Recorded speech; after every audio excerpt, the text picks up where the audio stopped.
अगर आपकी तनख्वाह 50,000 रुपये है और आप जो है आसान अक़सात के ऊपर घर ख़रीदना चाहते हैं, जो कि आज के दौर में बहुत ही मुश्किल है, लेकिन आज की इस वीडियो में आपको बताने वाला हूं कि आप आसान अक़सात में किस तरह से अपना घर ख़रीद सकते हैं। बल्कि ना सिर्फ आप घर ख़रीद सकते हैं बल्कि ज़मीन ख़रीद सकते हैं, और अगर आपने घर में रेनोवेशन करानी है वो करवा सकते हैं। उसके अलावा अगर आपने पोर्शन बनवाना है या घर बनवाना है तो वो भी आप इस इंस्टॉलमेंट के थ्रू कर सकते हैं। तो ये क्या चीज़ है, कैसे है, क्या शराइत हैं, सारी की सारी डिटेल आज इस वीडियो में तफसील से डिस्कस करेंगे। तो वीडियो को एंड तक देखिएगा ताकि आपको सारी चीज़ें क्लियर समझ आ जाएं। तो चलते हैं हम कंप्यूटर की स्क्रीन पे, वहाँ मैं आपको सारी डिटेल बताता हूँ कि ये सारा कुछ किस तरह से होगा और किस तरह से आपको ये सारी चीज़ें मिलेंगी। तो चलते हैं कंप्यूटर की स्क्रीन पे। तो कंप्यूटर की स्क्रीन पर चलने से पहले अगर आपने अभी तक हमारा चैनल सब्सक्राइब नहीं किया तो चैनल को सब्सक्राइब कर लीजिए, साथ बेल का आइकन होगा उसे लाजमी दबाइएगा ताकि मेरी हर आने वाली वीडियो का नोटिफिकेशन आपको मिलता रहे। तो दोस्तों हम कंप्यूटर की स्क्रीन पे आ चुके हैं। ये जो बैंक आपको लोन दे रहा है वो है मीज़ान बैंक, और बहुत ही आसान अक़सात के ऊपर जो है ये आपको लोन देता है। और इसकी सारी डिटेल्स हम अब देख लेते हैं। तो यहाँ पे मैं आ चुका हूँ इनकी ऑफिशियल वेबसाइट के ऊपर, ठीक है। और सबसे मज़े की चीज़ में ये है कि ये इंटरेस्ट फ्री है, मतलब सूद के बगैर आपको ये सारा कर्जा मिलेगा। यहाँ पे इन्होंने क्लियरली लिख दिया है कि रिबा फ्री, ठीक है। तो इंटरेस्ट फ्री जो है वो ये आपके लिए लेके आया है। ये किस तरह से होता है थोड़ा सा इसके बता दूँ। इसमें ये होता है कि जो आप घर ख़रीदने हैं या जो भी चीज़ आप ले रहे होते हैं उसमें बैंक जो है वो ख़रीद लेता है वो चीज़, वो बैंक के नाम हो गई, ठीक है। बैंक कहता है कि ठीक है जी आप मुझे ना ये किस्तें देते जाएं हर मंथ, ठीक है। जो कि आप जैसे रेंट अगर कोई लेते हैं किसी के, तो रेंट की सूरत में आप उनको किस्तें वापस करते जाते हैं। तो एट द एंड जब सारी चीज़ें आपकी पूरी हो जाती हैं, अमाउंट पूरी हो जाती है, तो दैन बैंक फिर वो चीज़ आपको ट्रांसफ़र कर देता है। तो ये बेसिकली इसका एक ये तरीका है जिसमें ये आपको सूद फ्री हो जाता है, ठीक है। तो उसके बाद की फीचर्स की बात कर लेते हैं। हाईएस्ट फाइनेंसिंग अमाउंट इनकी वाकई बहुत हाईएस्ट देते हैं। ये आपको रकम जो है बहुत ज़्यादा देते हैं, मतलब आप लोन जो है इनसे बहुत ज़्यादा ले सकते हैं, ठीक है। उसके बाद मैक्सिमम फाइनेंसिंग, मतलब आप जो प्रॉपर्टी ले रहे हैं उसमें ज़्यादा से ज़्यादा आपको ये फाइनेंस करते हैं, ज़्यादा से ज़्यादा पैसे देते हैं, ठीक है। Flexible to make partial payments, इसमें जो है आपकी आसान अक़सात होती हैं। और इसमें शरिया कंप्लेंट लाइफ तकाफुल फैसिलिटी भी इसमें अवेलेबल है, और अफोर्डेबल इंस्टॉलमेंट्स जो हैं वो हर मंथ आप आराम से पे कर सकते हैं, ठीक है। उनके बाद ये कुछ इनके होम फाइनेंसिंग ये लोग भी दे रहे होते हैं, ठीक है। हम इनको छोड़ देते हैं और यहाँ पे आ जाते हैं आप एलिजिबल किस तरह होंगे इसके लिए। सबसे पहले उन्होंने कहा है जी कि आप पाकिस्तानी होने चाहिए, ठीक है। आप पाकिस्तानी हैं और नॉन रेजिडेंट हैं, ठीक है। तो एज़ पर बैंक पॉलिसी के सबसे पहले आप पाकिस्तानी होने चाहिए। उसके बाद एज आपकी कितनी होनी चाहिए। आपकी एज जो है वो in case of applicant and को एप्लीकेंट विद इनकम क्लबिंग, ठीक है। तो ये आप जो है आप खुद और एक बंदा और आपके साथ शामिल हो सकता है जिसे हम को एप्लीकेंट कहेंगे, ठीक है। वो भी इसमें शामिल हो सकता है कि मतलब कुछ पैसे आप दे रहे हैं, कुछ बंदा एक और पैसे दे रहा है, लेकिन वो जो को एप्लीकेंट होगा वो आपके करीबी रिश्तेदारों में से होगा। जैसे आपकी बीवी हो सकती है, बच्चे हो सकते हैं, भाई हो सकता है, इस तरह के जो लोग हैं वो को एप्लीकेंट में आएंगे, और लोग नहीं आएंगे, ठीक है। मिनिमम एज जो है वो आपकी 25 साल से 65 साल के दरमियान होनी चाहिए, ठीक है, जब आप ये लोन ले रहे होंगे, ठीक है। और उसके बाद जो आपका एप्लीकेंट होगा, को एप्लीकेंट होगा, उसकी मिनिमम 21 साल और मैक्सिमम 70 साल जो है वो होनी चाहिए जब आप ये लोन ले रहे होंगे, ठीक है। और इसके बाद ये सारी चीज़ें कि for salary person the age applicant must not exceed जो है वो 65 साल। अगर आप जो है वो सैलरी पर्सन है तो आपकी 65 साल से ज़्यादा नहीं होनी चाहिए, ठीक है। और इसी तरह अगर आप रिटायर हो चुके हैं तो आपकी 60 साल से ज़्यादा नहीं होनी चाहिए, ठीक है जी। ये हो गई एज। उसके बाद आ जाते हैं कस्टमर एप्लीकेंट। उसके बाद प्राइमरी और सिंगल को एप्लीकेंट आर अलाउड, ठीक है, कि आप एक बंदा या दो बंदे मिलके ले सकते हैं। को applicant must be an immediate family member, जैसे मैंने शुरू में कह दिया कि वो स्पाउस पेरेंट होना चाहिए, आपका जवान लड़का होना चाहिए, ब्रदर होना चाहिए, सिस्टर होनी चाहिए। तो ये लोग जो है आपके एज आ को एप्लीकेंट हो सकते हैं, ठीक है। उसके बाद इनकम की बात कर लेते हैं कि आपकी जो है वो कितने महीने के कमाते हों। तो मैंने शुरू में बताया था जैसे कि आपकी मिनिमम जो सैलरी है वो 50,000 पर मंथ होनी चाहिए, ठीक है। और 100% को एप्लीकेंट इनकम में भी club in case of spouse only, कि आप जो है अगर आपकी मिसाल के तौर पर 25,000 है और आपके जो को एप्लीकेंट है उनकी 25,000 है, तो दो वो बन जाएंगे आपकी 50,000। तो इस तरह से भी कैलकुलेट की जा सकती है, ठीक है। तो ज़रूरी नहीं है कि सिर्फ आपकी ही 50,000 हो, तो आप दो बंदे मिलके भी 50,000 अगर होती है तो देन भी आप अप्लाई कर सकते हैं, ठीक है। तो ये तो सैलरी के लिए होगी। अगर आपका बिजनेस है तो देन आपकी जो है कम से कम लाख रुपए पर मंथ जो है आमदनी होनी चाहिए, ठीक है। उसमें सेल्फ एम्प्लॉयड हैं, ये जो एम्प्लॉयड हैं इसमें क्या होना चाहिए जी, आपके professional include doctor, engineer, auditor and architectures, इसमें जो है वो लोग शामिल हो जाते हैं। इन केस ऑफ आप अगर कॉन्ट्रैक्ट बेस पे हैं, मतलब आपकी जॉब जो है पक्की नहीं है, तो तब आपकी जो तनख्वाह है वो कम से कम 1 लाख रुपए होनी चाहिए, ठीक है। ये चीज़ें क्लियर होनी चाहिए आपको। ठीक है, कि अगर आप परमानेंट एम्प्लॉय हैं तो 50,000, लेकिन अगर आपकी प्राइवेट जॉब है तो फिर आपकी 1 लाख होनी चाहिए salary.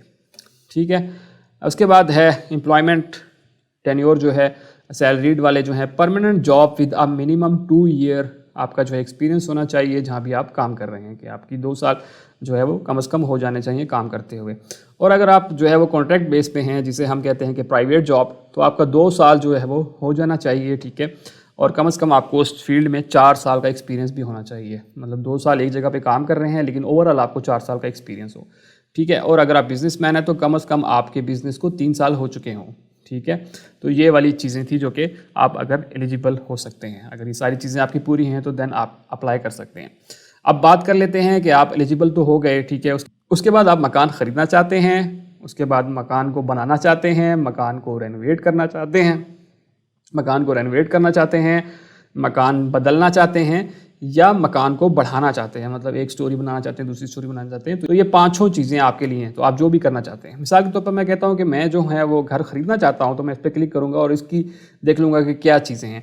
Flexible financing from 1 million to 100 million जो हैं वो आपको मिल सकते हैं। यहाँ पे 1 मिलियन से लेके आपको 100 मिलियन तक का लोन मिल सकता है, जो कि बहुत ज़्यादा अमाउंट है। ठीक है, easy selection financing tenure from 3 to 5 25 साल, आप 3 से 25 साल के दरमियान इस किस्त को वापस कर सकते हैं। ठीक है, और बैंक इस इन्वेस्टमेंट रेशो क्या होगी, अप टू 75% प्रॉपर्टी वैल्यू जो है वो सैलरीड पर्सन के लिए बैंक देगा, और अगर आप बिजनेसमैन है तो 70% जो है वो बैंक देगा। ठीक है, तो ये भी अच्छी खासी है कि अब ज़्यादा से ज़्यादा अमाउंट मिल जाएगी आपको।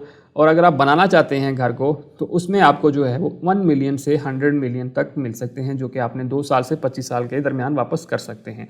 इसमें भी उसी तरह 75 से 70 का रेशो है। ठीक है, इसी तरह अगर आप रेनोवेट करवाना चाहते हैं तो उसमें आपको 0.3 मिलियन टू 20 मिलियन की जो है वो लोन मिल सकता है, जो कि आपको अप टू 30% जो है वो प्रॉपर्टी की वैल्यू का मिलेगा, मतलब जो रेनोवेशन का खर्चा आएगा उसमें जो है वो 30% जो है वो बैंक देगा, और ये आप 2 से 15 साल के दरमियान वापस कर सकते हैं। ठीक है, अब बात कर लेते हैं इजी रिप्लेस, आप मकान बेच के कोई और लेना चाहते हैं तो उसमें आपको 0.5 मिलियन टू 100 मिलियन जो है वो कर्जा मिलेगा। उसमें आप जो है 3 से 25 साल में वापस कर सकते हैं। बैंक रेशो वही है 75 और 70 की, जैसे मैंने शुरू में बताया।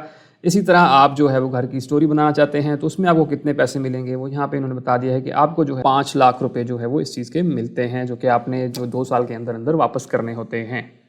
ठीक है, और उसके बाद जो है अप टू 70% वही वाली रेशो जो है वो आपको बैंक उस हिसाब से पैसे देता है। ठीक है, उसके बाद आगे चलते हैं, पेमेंट प्लान्स आ जाते हैं। 2 तरह के पेमेंट प्लान आते हैं, एक UMI मॉडल होता है, एक स्टेप अप मॉडल होता है। UMI मॉडल में ये होता है कि आप पार्टनर और आप जो हैं वो एक जैसे शराकत होती है दोनों की। ठीक है, और स्टेप अप मॉडल में ये होता है कि आपकी किस्तें कम होती हैं लेकिन बैंक की ज़्यादा होती हैं। तो ये स्टेप अप मॉडल जो है वो इसमें आपको थोड़ी किस्त जो है वो कम देनी पड़ती है, लेकिन UMI मॉडल में आप दोनों क्योंकि एक साथ होते हैं तो जितनी बैंक किस्त देगा उतनी ही आप किस्त देगा, तो ज़्यादा स्टेप अप मॉडल जो है वो बेसिकली आपको ज़्यादा बेहतर है। ठीक है, उसके बाद profit rate for Meezaan bank, इसका क्या है कि किस तरह वो कैलकुलेशन होगी इनकी। ठीक है, आपको कितना देना पड़ेगा वो थोड़ा सा हम देख लेते हैं, जो कि फिक्स्ड देना पड़ेगा। अब सैलरी कस्टमर के लिए अलग है और जो जिनका कारोबार है उनके लिए अलग है। ठीक है, एक तो हो गया फिक्स्ड अमाउंट।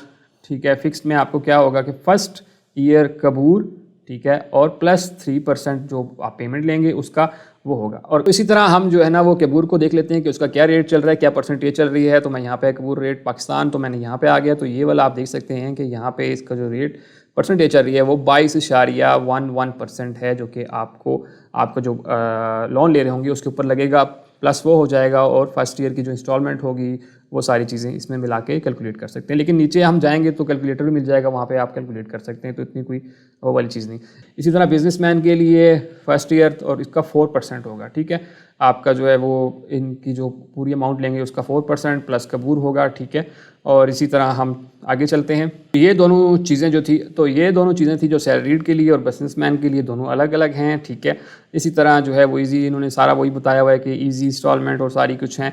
इसी तरह हम आप बात कर लेते हैं कि आपको डॉक्यूमेंट्स जो हैं वो कौन से जाएंगे। तो यहाँ पे इन्होंने लिस्ट जो है वो दे दी है कि डॉक्यूमेंट्स आपको कौन कौन से चाहिए होंगे। ठीक है, पर्सनल इन्फॉर्मेशन, सबसे पहले आपको CNIC चाहिए होगा, अगर आपके साथ एप्लीकेंट है तो उसका भी CNIC चाहिए होगा।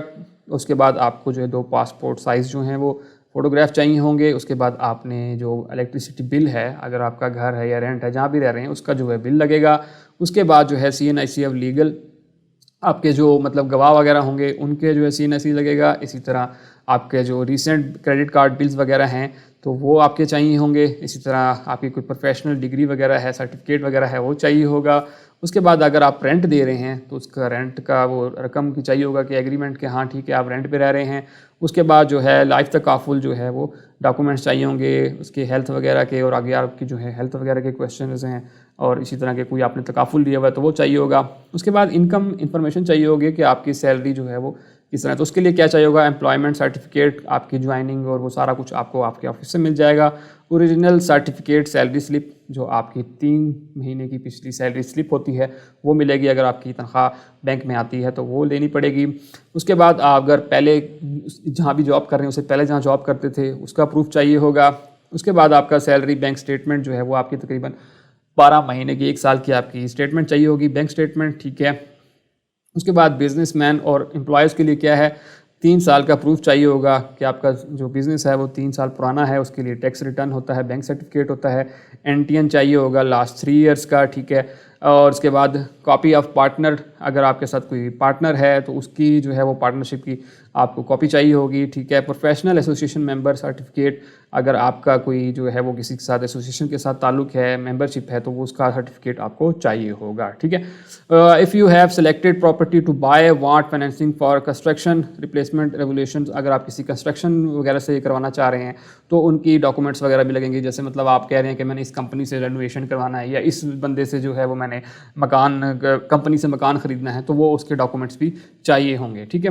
तो ये सारे डॉक्यूमेंट्स है जो आपको इसके लिए ज़रूरी हैं। इसी तरह वो लोग जो पाकिस्तान में नहीं रहते हैं, बाहर रहते हैं, वो लोग भी इस चीज़ से अवेल हो सकते हैं। उनके लिए भी यहाँ पे इन्होंने सारी चीज़ें बता दी हैं, तो मैं इसके बारे में नहीं बताऊँगा क्योंकि वीडियो बहुत लंबी हो जाएगी, और अगर वो करना चाह रहे हैं तो वो इन चीज़ों को पढ़ सकते हैं। उसके बाद आ जाते हैं जी एप्लीकेशन फॉर्म, इनका यहाँ पे अवेलेबल है। आप इसको क्लिक करके इस एप्लीकेशन फॉर्म को भी देख सकते हैं, ठीक है, डाउनलोड कर सकते हैं इसको, ठीक है। ये सारा यहाँ पे आपको मिल जाएगा, ये फॉर्म इनका अवेलेबल है, आप इस पूरे फॉर्म को पढ़ सकते हैं। और अगर आपको इसमें मसला आता है तो आप डायरेक्टली जो है वो बैंक से कांटेक्ट करके वो आपको इसको फिल करवा सकते हैं, तो इतनी कोई बड़ी चीज़ नहीं है। उसके बाद आ जाते हैं प्रोसेसिंग चार्जेस जो लगेंगे इनके, वो आपको जी 8,000 रुपये जो है वो देने पड़ेंगे अगर आप सैलरी हैं बिजनेसमैन दोनों के लिए। इसी तरह FED जो प्रोसेसिंग चार्जेस 16% जो है वो 1,280 रुपये और 1,280 दोनों की सूरत में। लीगल रिपोर्ट चार्जेस, अभी के जो लीगल रिपोर्ट चार्जेस चल रहे होंगे वही होंगे। प्रॉपर्टी के चार्जेस जो होंगे वही होंगे जो गवर्नमेंट के चल रहे होंगे, ठीक है। और इनकम एस्टिमेशन चार्जेस वो सैलरीड वालों के लिए नहीं है और बिजनेसमैन वाले जो देंगे जो अभी गवर्नमेंट के चल रहे हैं, ठीक है। उसके बाद क्वेश्चन आंसर आ जाते हैं आपके, अगर आप इसमें पढ़ना चाहते हैं आप इसको उर्दू में करके आप इनको जो है सारे को उर्दू में भी पढ़ सकते हैं, ठीक है। ये सारा कुछ आपके लिए आसान हो जाता है, आप जो है वो सारा कुछ ईज़िली पढ़ सकते हैं उर्दू में भी, ठीक है। क्या चीज़ इजी होम शरिया के मुताबिक बनाती है, जैसे मैंने शुरू में बताया था, ठीक है। उसके बाद मीज़ान बैंक, ये सारी चीज़ें। सबसे आ जाता है क्या होगा अगर बैंक का हिस्सा जल्द ख़रीदना चाहते हो, मतलब आप जो है वो पहले किस्तें ख़त्म करना चाहते हैं, तो इसमें ये होगा कि आप पहली 12 महीने तक तो आपने किस्तें देनी होंगी जिस तरह चल। उसके बाद अगर आप एक साथ पूरी की पूरी किस्तें वापस करना चाहते हैं तो वो कुछ शराइत के साथ आप वो सारी वापस कर सकते हैं, ठीक है, लेकिन 1 साल से पहले नहीं कर सकते। और अगर जो है आपकी फाइनेंसिंग के अंदर मौत हो जाती तो देन आपकी प्रॉपर्टी का क्या होगा। मीज़ान पैगान जो है वो तकाफुल कवरेज हासिल करने इख्तियार फराहम करता है, तो अगर आपकी खुदा न खास्ता मौत हो जाती है तो देन जो है वो आपको सारी की सारी रकम जो है वो बैंक अदा करेगा उसकी, ठीक है। और आपको ये जो सारा कुछ भी नहीं देना पड़ेगा क्योंकि वो आपके जो तकाफुल होगा वो उसके अंदर ही शामिल होगा। बात कर लेते हैं कि आप जो है वो कैलकुलेटर से ख़ुद भी कैलकुलेट कर सकते हैं कि आपको जो है महीने की किस्त कितनी पड़ेगी। आप सैलरी हैं, आपका बिज़नेस है, सेल पर्सन है, जो भी हैं। मिसाल के तौर पर मैं सैलरी सेलेक्ट करता हूं और यहाँ से मैंने घर लेना है तो मैं ये सिलेक्ट करूँगा। टेन्योर मैं कहता हूँ कि मैंने 25 साल के अंदर अंदर देने हैं।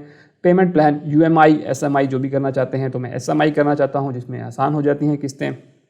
आपकी जो प्रॉपर्टी है वो कितने लाख रुपए की है, तो मैं मिसाल के तौर पर मैं कहता हूँ 30 लाख रुपए की, ठीक है। तो यहाँ पे मैंने 30 लाख ली थी और आप कहते हैं कि मुझे जो बैंक है वो कितनी अमाउंट दे, तो मैं कहता हूँ जी बैंक मुझे कम अज़ कम 22 लाख रुपए जो है वो दे दे। उसके बाद आपने यहाँ पे 1 सेलेक्ट कर लेना है और कैलकुलेट कर लेना है, तो आपको यहाँ पे नंबर ऑफ़ यूनिट्स जो है वो 450 हो जाएंगे, ठीक है।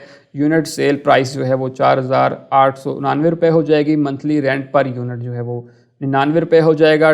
और टोटल स्टार्टिंग रेंट जो है वो आपका 40,040 रुपये होगा, ठीक है, 40,440 रुपये होगा। और स्टार्टिंग मंथ के जो पेमेंट आपको देनी पड़ेगी फाइनल, वो देनी पड़ेगी 49,329 रुपये। आपको टोटल जो महीने का देना पड़ेगा हर महीने, वो आपको 49,000 रुपये जो है वो 49,329 रुपये जो है महीने का देना पड़ेगा। तो इस तरह से आप कैलकुलेट कर सकते हैं कि आप अगर 30 लाख का प्लॉट लेते हैं या 30 लाख का घर लेते हैं तो उस सूरत में आपको जो है वो तकरीबन 25 साल तक जो है वो कितनी अमाउंट देनी पड़ेगी, वो मैंने आपको कैलकुलेट करके बता दी, जो कि 49,329 रुपये जो है वो आपको देनी पड़ेगी।